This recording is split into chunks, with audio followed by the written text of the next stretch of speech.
오늘 하나님께서 우리에게 주신 말씀의 제목은 동맹하지 말라라는 제목으로 함께 말씀을 나누겠습니다.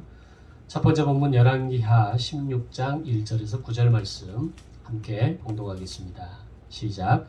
르말야의 아들 베가 제17년에 유다의 왕 요담의 아들 아하스가 왕이 되니 아하스가 왕이 될 때에 나이가 20세라 예루살렘에서 16년간 다스렸으나 그의 조상 다윗과 같이 아니하여 그의 하나님 여호와께서 보시기에 정직히 행하지 아니하고 이스라엘의 여러 왕의 길로 행하며 또 여호와께서 이스라엘 자손 앞에서 쫓아내신 이방 사람의 가증한 일을 따라 자기 아들을 불 가운데로 지나가게 하며 또 산당들과 작은 산 위와 모든 푸른 나무 아래에서 제사를 드리며 분향하였더라.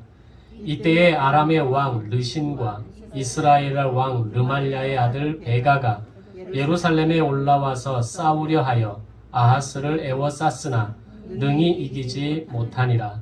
당시에 아람의 왕 르신이 엘랏을 회복하여 아람에 둘리고 유다 사람을 엘랏에서 쫓아내었고 아람 사람이 엘랏에 이르러 거기에 거주하여 오늘까지 이르렀더라. 아하스가 아수르 왕 디글랏 빌레셀에게 사자를 보내 이르되 나는 왕의 신복이요 왕의 아들이라. 이제 아람 왕과 이스라엘 왕이 나를 친히 청하건대 올라와 그 손에서 나를 구원하소서 하고 아하스가 여호와의 성전과 왕궁 곳간에 있는 은금을 내어다가 아수르 왕에게 예물로 보냈더니 아수르 왕이 그 청을 듣고 곧 올라와서 다메섹을 쳐서 점령하여 그 백성을 사로잡아 기르로 옮기고 또 르신을 죽였더라. 아멘. 두 번째 본문 이사야 7장 10절에서 14절 말씀 함께 봉독하겠습니다. 시작. 여호와께서 또 아하스에게 말씀하여 이르시되 너는 내 하나님 여호와께 한 징조를 구하되 깊은 데에서든지 높은 데에서든지 구하라 하시니 아하스가 이르되 나는 구하지 아니하겠나이다. 나는 여호와를 시험하지 아니하겠나이다 한지라. 이사야가 이르되 다윗의 집이여 원하건대 들을지어다. 너희가 사람을 괴롭히고서 그것을 작은 일로 여겨 또 나의 하나님을 괴롭히려 하느냐. 그러므로 주께서 친히 징조를 너희에게 주실 것이라. 보라, 처녀가 잉태하여 아들을 낳을 것이요 그의 이름을 임마누엘이라 하리라. 아멘. 북왕국 이스라엘이 아수르에 의해서 멸망당하는 BC 8세기의 남유다의 주변의 국제정세는 한치 앞을 내다볼 수 없을 정도의 대혼란의 시기였습니다. 혼돈의 가장 큰 이유는 아수르가 본격적으로 제국주의를 시작했기 때문입니다. 그리고 남하 정책을 시작하면서 그렇게 만들어진 대혼란이었습니다. 아수르는 먼저 자기의 주변의 나라들을 정복하기 시작하면서 이어서 가장 먼저 아수르의 아래에 있는 아람과 그리고 그 아래에 있는 북이스라엘 그리고 다시 그 아래에 있는 남유다를 거쳐서 애국까지 정복하려는 속셈을 가지고 있었습니다. 그래서 아수르와 가장 가까이에 있었던 아람과 북이스라엘은 극도의 긴장감으로 고조되는 분위기가 바로 BC 8세기의 당시의 변화의 분위기였습니다. 자, 이런 상황에서 아수르에 대항하기 위해서 아람과 북이스라엘은 동맹을 결성하게 됩니다. 우리가 함께 힘을 모아서 저 아수르를 막아낼 수 있지 않겠느냐라고 하는 것이 아람과 북이스라엘이 가지고 있는 전략이었습니다. 그러면서 남유다에게 이 전쟁에 너희들도 함께 동참해 줄 것을 요청합니다. 하지만 남유다는 이러한 북이스라엘의 제안에 대해서 거절하게 됩니다. 이유는 두 가지였습니다. 먼저는 지난 200년의 분열 왕국의 시간 동안 남북 관계가 너무 좋지 않았기 때문입니다. 우리가 1950년 한국전쟁을 경험한 이후에 지금 벌써 70년이 지나는 상황에서도 남북관계는 늘 긴장관계입니다. 남북관계 속에서 어느 한 번도 평화로운 시대는 없었습니다. 남한은 북한에 대해서 계속적인 평화 정책을 펼쳐 나갔지만 북한은 어떤 상황만 되면 자기들의 뭔가가 요구할 사항이 생기기만 하면 속된 말로 좀 뒤틀리기 시작하면 여지없이 미사일을 쏴대고 시험 발사를 해내는 모습으로 인해서 지난 70년이 넘는 시간 동안 이 한반도의 긴장관계는 한 번도 멈추지 않았던 겁니다. 근데 이것보다 훨씬 더 민감한 국제관계, 분열관계 속에서 긴장관계에 있었던 것이 바로 북왕국 이스라엘과 남왕국 유다의 관계였던 겁니다. 또 다른 하나의 이유는 아수르의 남하 정책이 시작됐다 할지라도 아람과 북이스라엘이 느끼는 위기감처럼 그렇게 절실하게 남왕국 유다에게 다가오지 않았다라는 겁니다. 마치 예를 들어서 중국과 북한은 아주 좋은 관계지만 중국과 북한이 긴장 관계에 있을 때 남한은 별로 거기에 대해서 개의치 않습니다. 물론 이제 세계는 하나이기 때문에 러시아와 우크라이나의 전쟁으로 인해서 전 세계의 물가와 유가가 폭등하고 있는 지금의 현실하고는 좀 다른 케이스죠. 당시에는 철저히 자국민 중심주의였기 때문에 아수르가 아람과 북이스라엘에 대한 공격과 위기감을 형성했다 할지라도 이것이 남한국에 있어서는 피부로 와닿는 위기감은 아니었을 거라는 겁니다. 자, 그런데 이런 남유다의 반응에 대해서 자신들이 아수르와 싸울 때 남유다가 우리의 뒤를 공격할 수도 있다라는 생각을 아람과 북이스라엘이 하게 됩니다. 그러면서 아람과 북이스라엘은 아수르와의 전면전이 펼쳐지기 전에 먼저 남왕국 유다를 쳐서 저들을 정복하고 저들이 우리의 뒤를 공격하지 않도록 하자라고 하는 이상한 작전을 펼치게 됩니다. 바로 그것이 남유다에게는 위기감으로 다가오는 순간이었던 겁니다. 결국 아람과 북이스라엘은 남유다에 대해서 전쟁을 선포하게 되죠. 정작 남왕국 유다는 아수르로부터 당장 공격 위협을 받지 않을 것이라고 생각해서 전쟁을 준비할 시간이 앞으로 충분하다고 생각했는데 갑자기 아람과 북이스라엘이 아래로 밀고 내려오니까 그런 상황에서 남유다는 얼마나 마음이 다급했겠습니까? 그리고 한 번의 전쟁을 먼저 치르면서 다행히 아람과 북이스라엘의 1차 공격을 막아내기는 합니다. 그런데 전열을 가다듬고 2차 전쟁을 준비하는 아람과 북이스라엘의 연합군을 바라보면서 남왕국 유다의 아하스 왕을 비롯해서 모든 백성들의 마음이 두려움에 휩싸이면서 술렁거리기 시작합니다. 바로 그런 상황에서 이사야 선지자가 아하스 왕에게 하나님의 메시지를 전하게 되는데 그 내용은 북이스라엘과 아람은 그들의 죄로 말미암아 아수르에 의해서 멸망당할 것이기 때문에 너희는 절대로 북이스라엘에 의해서 아람의 연합군에 의해서 정복당하지 않을 것이라고 하는 약속의 메시지였습니다. 자, 이런 상황에서 만약에 정말 이런 약속의 메시지를 전달받았을 때에 오늘 남유다의 입장과 그들이 취할 행동은 뭐였겠습니까? 그걸 믿으면 되는 겁니다. 하나님께서 이사야 선지자를 통해서 너희는 정복당하지 않을 것이고 오히려 아람과 북이스라엘이 아수르에 의해서 멸망당하게 될 것이라는 그 말을 듣는 순간 안도의 한숨을 쉬면서 이제 전쟁은 끝났다. 우리는 이 위기를 극복할 수 있다라고 하는 확신을 가져야 했던 겁니다. 그런데 남유다의 아하스 왕은 이사야 선지자를 통해서 말씀하시는 하나님의 이 승리와 구원의 메시지를 믿음으로 받아들이지 못했다라는 겁니다. 오히려 하나님을 의지하고 그 승리의 약속의 말씀을 신뢰하는 것이 아니라 아람과 북이스라엘의 선전포고와 2차 침략이 시작되는 그 분위기 가운데 아하스 왕에 대하는 아수르와의 동맹을 결정하는 것이었습니다. 그것이 오늘 첫 번째 본문에서 진행되는 말씀의 내용입니다.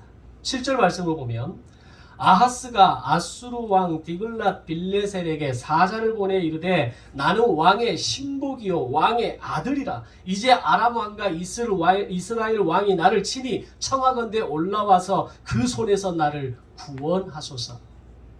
어떻게 일국의 왕이 아수르 왕에게 나는 당신의 신복이요 나는 당신의 아들이다라는 말을 쓸 수가 있겠습니까? 이런 말을 쓴다는 자체가 굴욕 외교입니다. 우리나라 역사의 흐름에서도 청나라, 중국, 어떤 명나라, 송나라 이렇게 이름이 바뀌지만 끊임없이 어떤 그 대국에 대한 예의를 지키면서 그 명분을 지켜왔던 게 우리나라의 부끄러운 역사 아닙니까? 그리고 우리나라의 왕들이 그들의 신하 대사들 앞에서 무릎을 꿇고 그 왕을 향하여서 절을 했던 그 역사가 우리나라에도 있는 겁니다.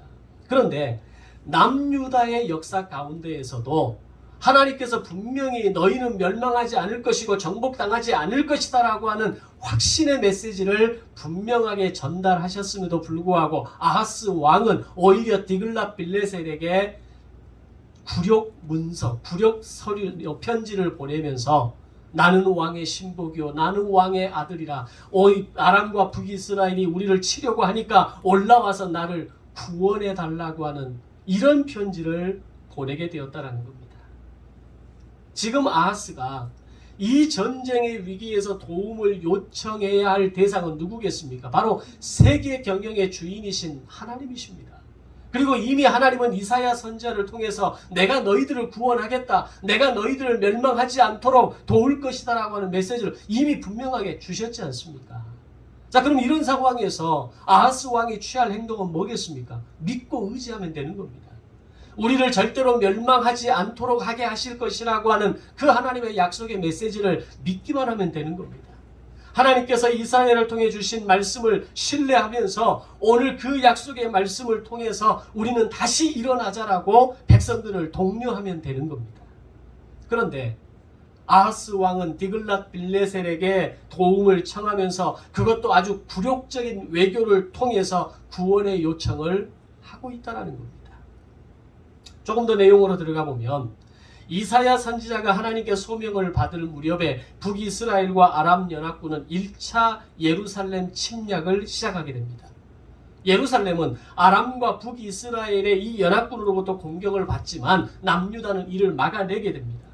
오늘 본문 말씀 5절과 이사야 7장 1절의 말씀을 보면 아하스 왕 때에 아람의 르신 왕과 이스라엘의 베가 왕이 올라와서 예루살렘을 쳤지만 능히 이기지 못하였다라고 성경은 기록합니다. 그러니까 이게 실제적인 사건으로 이사야에게 약속하신 말씀이 실제적인 모습으로 이루어지고 있다는 겁니다. 그런데 오늘 이 첫 번째 전쟁에서 승리를 경험하게 된 남유다는 이런 결과가 만들어지게 된 이유가 무엇인가를 분명히 알아야 했습니다. 그것은 자신들이 정말 잘 싸워서 이긴 것도 아니었고 정말 운이 좋아서 어쩌다가 이긴 것도 아니었다라는 걸 알아야 했던 겁니다. 바로 이사야 선지자를 통해서 말씀하신 대로 하나님께서 전쟁에서 승리하게 하신 것이고 절대로 아람과 북이스라엘이 너희를 정복하지 못할 것이라고 하는 그 약속 때문이라는 것을 알아야 했던 겁니다. 그런데 이 모든 사실을 까맣게 외면하고 아람과 북이스라엘 연합군이 두 번째로 예루살렘을 침략해 온다는 소식이 퍼지자 남유다의 아하스 왕과 모든 백성이 큰 두려움에 사로잡히게 되었다는 겁니다. 이것을 이사야 7장 2절에서는 이렇게 표현합니다. 그들의 마음이 삼림이 바람에 흔들리는 것 같이 흔들렸다. 이 우리식으로 표현하자면 마음이 심란한 상태가 되었다는 이야기입니다. 한 번의 승리를 경험하고 이미 이사야 선지자를 통한 약속의 말씀이 있었음에도 불구하고 다시 쳐들어오는 아람 연합군에 대해서 마음이 심란해졌다는 이야기입니다. 우리도 문제가 닥치고 위기가 닥치고 어려움이 닥치면 마음이 심란해지는 것을 경험합니다. 밤에 잠을 이루지 못하고 하루를 살아가면서도 온통 그 생각 속에 사로잡혀서 낮과 밤을 심란하게 보내는 것이 오늘 우리의 인생입니다. 그러나 지금 남유다의 왕과 백성들은 마음에 심란할 이유가 전혀 없는 상태라는 걸 알아야 합니다. 하나님께서 이미 약속의 말씀을 주셨고 아람과 북이스라엘의 동맹이 아무리 막강하다 할지라도 그들은 자신들이 지은 죄로 인해 멸망당할 것이 뻔하기 때문입니다. 따라서 두려워할 이유도 심란할 이유도 마음이 흔들릴 이유도 없었다라는 겁니다. 그런데 아하스 왕의 마음은 바람의 나무가 흔들리는 것처럼 흔들렸고, 지금의 이 위기 상황을 벗어날 수 있는 유일한 방법은 친아수르 정책을 통해서 아수르와 동맹을 맺는 것 밖에는 유일한 방법이 없다라고 생각했다라는 겁니다. 이것은 하나님의 구원과 승리의 약속에 대해서는 완전히 외면해 버리는 겁니다. 아수르만이 우리의 구원이고 아수르만이 우리의 도움이라고 생각하는 아하스 왕의 치명적인 실수였습니다. 아하스 왕의 이런 모습은 바로 오늘을 살아가는 우리의 모습이라는 것을 보게 됩니다. 하나님의 구원과 동행과 내일에 대한 소망이, 그 약속이 우리에게 주어졌음에도 불구하고 우리는 여전히 문제를 만나면 괴로워하고 낙심하고 바람에 흔들리는 산림처럼 심란한 마음으로 살아가는 것이 우리의 인생입니다. 아무리 주일의 말씀을 통해서, 통독하는 말씀을 통해서, 성경 공부하는 말씀을 통해서 우리에게 약속의 말씀을 주시고 위로하시고 우리를 강력하게 도우시겠다고 말씀하시지만 정작 문제가 닥치면 말씀은 기억하지 않는 겁니다. 은혜를 외면하고 약속을 외면하고 하나님의 도우심을 바라보지 않는 인생처럼 살아가는 바로 우리와 오늘 본문 속에 나타나는 아하스 왕과의 차이점이 뭐가 있겠습니까? 바로 아하스 왕의 민낯은 우리의 민낯인 겁니다. 그렇게 행복하고 그렇게 은혜가 있고 그렇게 하나님이 나를 사랑하시는 것 같다라고 고백했던 것이 엊그제인데, 순간 문제가 닥치고 어려움이 닥치고 변함없는 우리의 인생을 만나고 그 속에서 절망을 경험하게 되면 하나님의 은혜는 온데간데 없는 겁니다. 나를 향한 하나님의 약속은 생각하지도 않는 겁니다.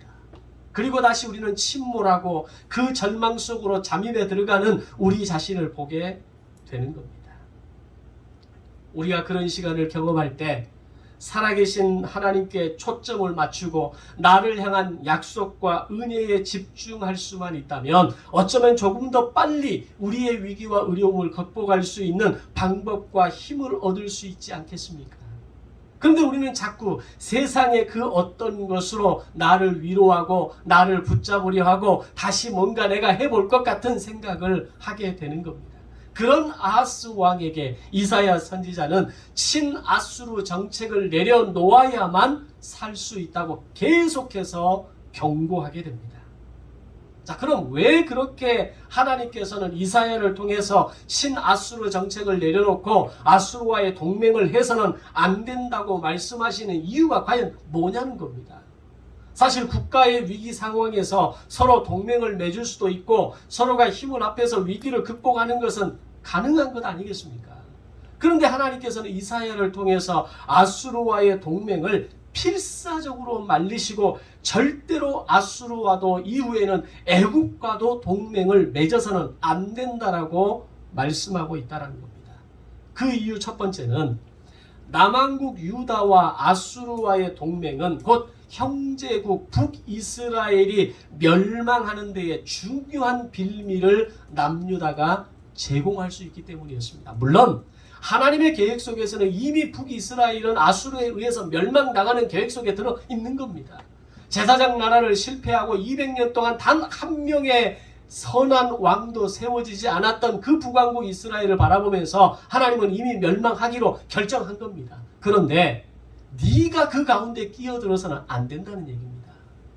네가 네 형제 북이스라엘이 멸망하는데 한 역할을, 한 페이지를 장식하는 그런 몰지각한 행동은 하지 말라는 겁니다. 비록 지금은 지난 200년의 시간 동안 분열 왕국으로 인해 나누어져 있지만 그들의 조상으로 거슬러 올라가면 모두 다 아브라함의 후손 아닙니까? 근데 그 아브라함의 후손으로 뿌리가 분명 한 형제 국가임에도 불구하고 만약에 네가 아수르와 동맹하게 된다면 너는 네 형제 국가를 치는 것이 되고 네 형제 국가가 멸망하는 데 있어서 너는 한 역할을 하기 때문에 동맹하지 말라는 겁니다. 북왕국 이스라엘과 남왕국 유다는 형제 국가였습니다. 물론 북왕국 이스라엘에 대해서 아람과의 동맹으로 남왕국 유다를 침략하는 이상한 이 나쁜 짓을 하고 있는 북왕국 이스라엘이지만 이미 그들은 갈 때까지 가버린 겁니다. 그래서 하나님께서 이사야 선지자를 통해서 아수르를 통해서 그들을 멸망시키겠다라고 단호하게 말씀하신 것 아닙니까? 그러나 남유다는 달라야 했습니다. 남유다만큼은 아직까지는 하나님의 자존심이었고 남유다에게 거시는 하나님의 기대감이 있었던 겁니다. 뭐 이런 좋은 표현은 아니지만 우리가 자녀들을 키울 때 큰아들, 큰딸, 장자, 장녀들에게 그런 얘기 하지 않습니까? 네가 형인데, 네가 언니인데, 네가 누나인데 좀 양보하지 그러냐? 이 말은 무슨 말입니까? 큰 아이에게 거는 부모의 기대가 있는 겁니다. 이 말이 좋은 표현이라는 얘기는 아닙니다. 그거 맞는 말 아닙니다. 그러나 어쨌든 우리가 그런 하나님의 마음이 남유다에 대해서 가지고 계신 하나님의 마음이었던 겁니다. 이것은 오늘 우리가 한 교회의 성도로서 한 가족으로서 어떻게 서로를 대해야 하는가에 대한 굉장히 중요한 예가 됩니다. 물론 저희는 이 가족 같은 숫자에서 서로 싸우고 서로 그냥 분열하고 불편한 눈으로 서로 바라보고 있는 분들은 없으니까 제가 너무 편하게 이야기를 합니다. 근데 많은 교회들이 그러지 않습니다. 광주에 100년이 넘는 역사를 가진 통합직 양림교회가 결국 둘로 나눠졌습니다. 한 300여 명의 성도들이 새로운 목사님과 함께 나가버렸어요, 교회를. 현재 남아있는 원래 통합직 양림교회 그 안에 남아있는 분은 다 노인들밖에 안 남아있어요.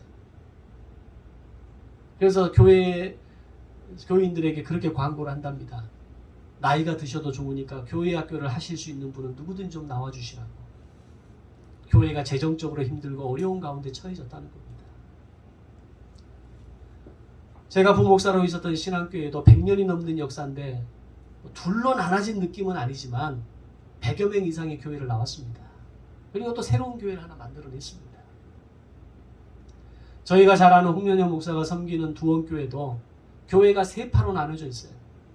원래 그 교회에 있었던 원주민, 그러니까 고향교회, 그 시골에서 살았던 분들의 한 무리, 그리고 외부에서 기농한 분들이 두 패로 나눠져서 3파 전쟁을 벌이고 있어요. 이런 교회가 허다합니다. 그런데 오늘 말씀을 보니까 오늘날 많은 교회들이 서로 아군 폭격으로 인해서 서로를 공격하고 찢기고 나뉘어지는 것이 오늘날 교회와 가정의 모습이라는 겁니다. 그런데 하나님은 그런 남한국 유다에 대해서 너희들이 북왕국 이스라엘의 멸망에 대해서 일조하면 안 되지 않느냐라는 말씀을 하고 있는 겁니다. 오늘 내가 누군가의 마음을 아프게 하고 내 가족과 내 교인의 마음을 아프게 하는 일들을 해서는 안 된다라는 겁니다. 그게 첫 번째 이유입니다. 서로가 아군 폭격하고 서로가 죽고 죽이는 것이 오늘 교회의 모습이라면 그것이 세상과 다를 것이 뭐가 있겠습니까? 하나님께서는 남유다에 대해서 절대로 아수르와 동맹하지 말라고 하신 이 두 번째 이유는 결국 나중에 가서 아수르는 제국주의의 본성을 드러내서 남유다 너희를 침략할 것이 뻔하기 때문이다라는 것을 말씀하시는 겁니다. 그런데 아하스 왕은 이 모든 사실에 대해서 조금만 생각하면 알 수 있는 것을 한치 앞을 내다볼 수 없는 아둔한 왕이었다라는 겁니다. 이 외에도 더 확실하고 분명한 세 번째 이유는 신아수르 정책을 통해서 아수르의 이방 종교가 남유다로 유입될 수 있기에 이를 막기 위한 하나님의 적극적인 방법이었습니다. 아수르와의 동맹은 네 형제 국가를 죽이는 것이고 결국 네 자신을 죽이는 것이고 결국은 너희 나라에 내가 사랑하는 이 제사장 나라 안에 아수르의 이방 신들이 그득하게 들어오는 통로가 될 수 있다는 이유 때문에 하나님은 막으셨던 겁니다. 그런데 아하스 왕은 이미 우상 제사에 흠뻑 빠진 사람이었습니다. 오늘 본문 첫 번째 본문의 내용에 보면 그런 내용이 나오죠.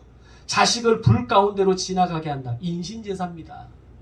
이미 아하스 왕은 인신제사에 빠져 있었고 무속신앙에 빠져 있었고 무속적인 어떤 그런 모습들 가운데 깊이 들어가 있는 사람이었다는 겁니다. 그런데 아수르의 이방신 하나가 들어오는 게 뭐 대수였겠습니까?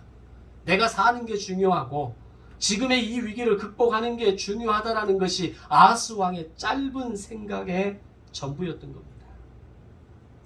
결국 이 모든 이유와 어떤 강력한 반대에도 불구하고 아하스 왕은 자신의 외교 정책에 스스로 감탄합니다. 그리고 아수르를 선택했고 아수르 왕에게 형제 국가를 침략할 수 있는 전쟁 명분을 제공하게 됩니다. 그러나 아수르는 하나님께서 잠시 사용하시는 막대기에 불과하다는 것을 아하스 왕은 알아야 했습니다. 절대로 그들이 세계를 제패하고 왕으로 군림할 그릇이 못 되는 나라라는 것을 알아야 했습니다. 하나님께서 경계를 정하시는 분이시고 세계 경영을 하시는 분이시고 국제 정세를 운영하시는 분이라는 것을 아하스 왕과 백성들은 알아야 했던 겁니다. 근데 이 사실을 아무리 알려줘도 아하스는 끝내 듣지 않았던 겁니다. 오히려 자신의 국제 감각과 외교 정책을 신뢰하면서 자신이 하는 일에 일개 선지자가 개입하는 것을 매우 기분 나쁘게 생각합니다. 오히려 이사야와 이사야의 말을 무시하는 태도까지 가지게 됩니다. 그래도 이사야는 물러서지 않고 끝까지 아수르와 동맹하지 말 것을, 하나님께서 원하시는 것은 아수르와의 동맹이 아니라 하나님의 약속을 붙들고 하나님을 신뢰하고 하나님을 바라보며 나아가는 것이라고 끊임없이 외치기 시작합니다. 결국 이사야 선지자의 예언대로 북이스라엘은 아수르에 의해서 멸망하고 아수르의 식민지 정책에 따라서 북이스라엘은 사마리아 혼혈족이 되어지게 됩니다. 그들은 더 이상 나라를 세우지 못하고 나라라는 이름 자체도 내걸지 못하고 800년 동안 나라와 민족을 잃어버린 수모를 당하게 되죠. 이 과정에서 이사야는 아하스 왕에게 하나님께서 세계를 경영하신다는 사실을 다시 한번 깨닫게 해주기 위해서 하나님께 징조를 구해보라고 말합니다. 제발 그 징조를 보고서라도 하나님의 능력과 하나님의 말씀을 믿으라는 것이었습니다. 그런데 이런 이사야의 제안에 대해서 아하스의 기가 막힌 대답이 나옵니다. 나는 구하지 않겠노라. 나는 여호와를 시험하지 않겠노라. 어떻게 보면 굉장히 멋있는 말처럼 보이죠. 믿음의 좋은 사람의 소리처럼 들립니다. 그러나 그것은 나는 하나님의 능력에 관심이 없다라는 말이었습니다. 그러면서도 정작 아수르의 디글랏빌레셀 왕에게는 굴욕적인 외교와 조공을 갖다 바치면서까지 청하건대 올라와서 우리를 구원하소서라고 외치면서 하나님의 능력에는 관심도 없고 하나님을 의지할 마음조차도 아하스 왕에게는 없었다는 겁니다. 이것은 오늘 우리의 인생의 삶에서 그대로 반영되는 모습입니다. 인생을 살아가면서 정작 문제가 생기고 상황과 환경에서 어려움이 생기고 내 인생이 막히는 것을 경험하고 내 인생이 어디로 가야 할지 알지 못하는 혼돈 속에 놓여 있을 때 하나님께 구하고 엎드리는 인생이 많지 않다는 겁니다. 만약 하나님이 나와 함께 하신다면, 만약에 하나님이 진짜 살아계신다면 하나님은 나를 알아서 도와주셔야 한다라고 이야기합니다. 얼마나 교만한 이야기입니까? 물론 하나님은 우리를 사랑하시는 분이시고 우리에 대해서 인자와 자비와 긍휼을 베푸시는 하나님이 맞습니다. 그러나 그것은 하나님과 우리의 관계가 정말 친밀했을 때 하나님을 신뢰하고 하나님을 의지하고 하나님의 약속의 말씀을 붙들고 살아가는 자에게 하나님께서 그 길들을 보여주시는 겁니다. 그러면서도 정작 도움을 요청하는 나의 손은 친구를 향하고 세상을 향하고 마음의 고통과 아픔을 술과 향락으로 다스리려 하는 것이 우리의 민낯 아닙니까?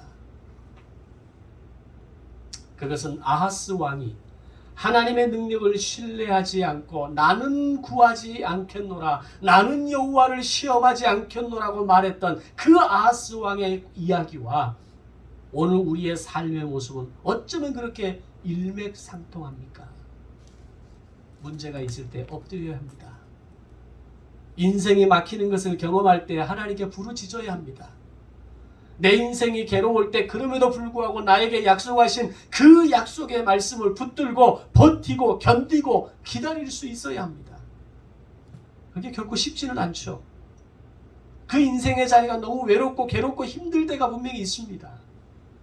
그럼에도 불구하고 우리에게는 이미 약속의 말씀이 있기에, 내가 붙들고 살아가야 할 은혜가 있기에, 나의 인생의 순간순간 동행하시고 함께 하셨던 그 하나님의 임재가 있기에 우리는 그것을 붙들고 기다리고 살아갈 수 있는 겁니다. 우리는 점점 더 세상에 대해서 굴욕적인 삶을 살아가고 있습니다. 우리는 점점 더 물질과 성공을 위해서 타협하고 지는 인생을 살아가고 있습니다.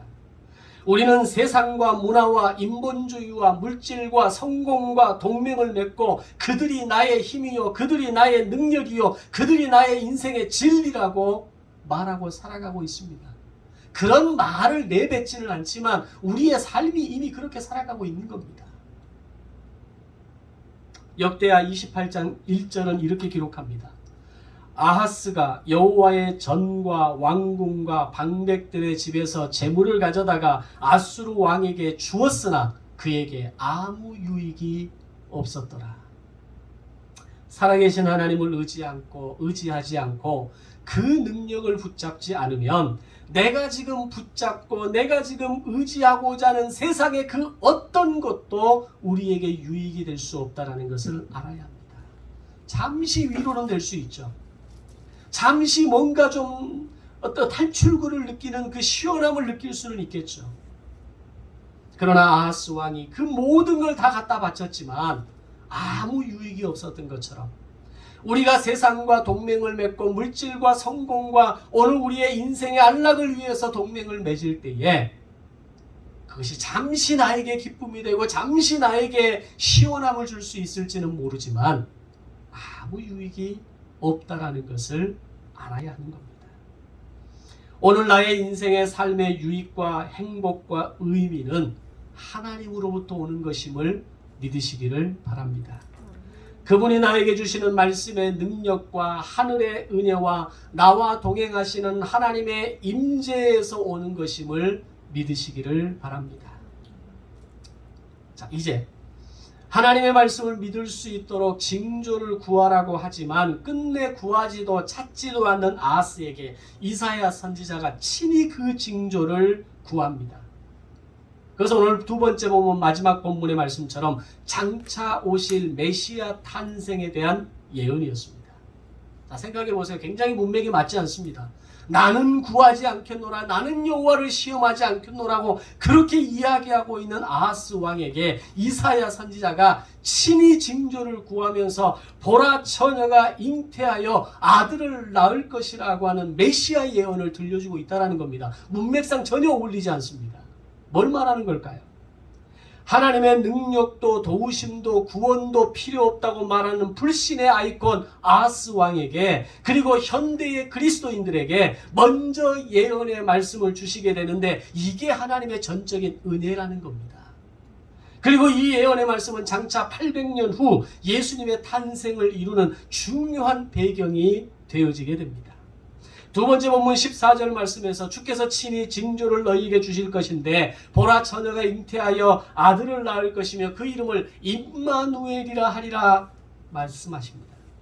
하나님의 능력에 관심도 없고 의지할 마음도 없는 아하스에게 하나님은 이사야를 통해 예수님의 탄생에 대한 예언의 말씀을 주셨다라는 겁니다. 아무런 자격이 없던 아하스에게 구원의 약속을 이루실 메시아 탄생의 위대한 예언을 듣게 하셨던 겁니다.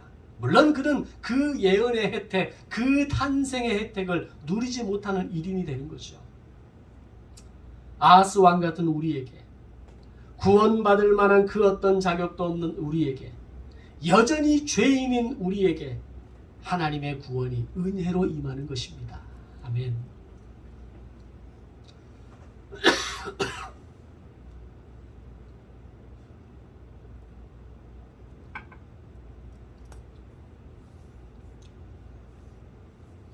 구원은 하나님의 은혜입니다. 아무런 자격도 없는 우리에게 주시는 하나님의 약속인 겁니다. 인생을 살면서 때로는 실수하고 실패하고 주저앉고 절망하고 낙심하고 원망하고 그렇게 살아감에도 불구하고 예수 그리스도를 통한 그 구원의 약속은 자격이 있어서 우리에게 주어진 것이 아니라 은혜로 주어진 것이라는 것을 우리는 알아야 하는 겁니다. 그래서 문제가 생길 때, 마음이 아플 때, 인생이 외로울 때, 나의 인생이 막막할 때, 어디로 가야 할지 알지 못하는 고통 속에 있을 때 십자가의 은혜를 붙잡고 나아가는 겁니다.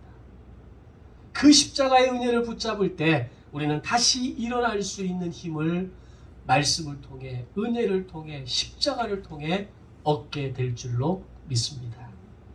모두가 죄인이며 모두가 하나님을 외면하였으며 모두가 하나님의 이름을 거부하였고 모두가 세상과 죄악과 허무한 것과 동맹의 삶을 살아가려 함에도 불구하고 하나님은 그들에게 구원의 메시지를 허락하셨습니다.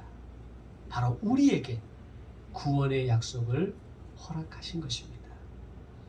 사랑하는 성도 여러분, 오늘도 세상과 동맹하는 삶을 살아가는 것이 아니라 위기와 고통과 어려움과 외로움 속에서도 하나님의 능력을 끝까지 신뢰하며 묵묵히 오늘을 버티고 견디는 그 은혜 속에서 살아가 보지 않으시겠습니까? 그러면 반드시 이깁니다. 기도하겠습니다. 생명의 주인이 되신 하나님 아버지, 은혜를 감사합니다. 인생을 살면서 왜 그렇게도 문제가 많고 복잡하고 절망할 일도 낙심할 일도 그렇게 많은지요. 그래서 수없이 무너지는 것이 우리의 인생이고 어디로 가야 할지 알지 못하는 그 막막함 속에서 살아가는 것이 우리 인생인 것을 고백합니다.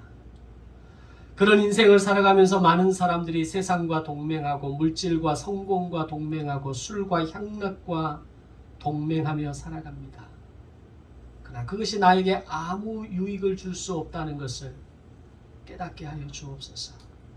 정말 힘들고 외롭고 아플 때, 정말 인생이 공고하고 배고플 때 바로 그 자리에 엎드려 하늘을 바라보며 십자가를 바라보며 하나님의 은혜를 바라보며 묵묵히 버티고 견딜 수 있는 믿음을 우리에게 허락하여 주시옵소서. 바로 승리하는 믿음을 주실 줄로 믿습니다. 예수님의 이름으로 기도드리옵나이다. 아멘.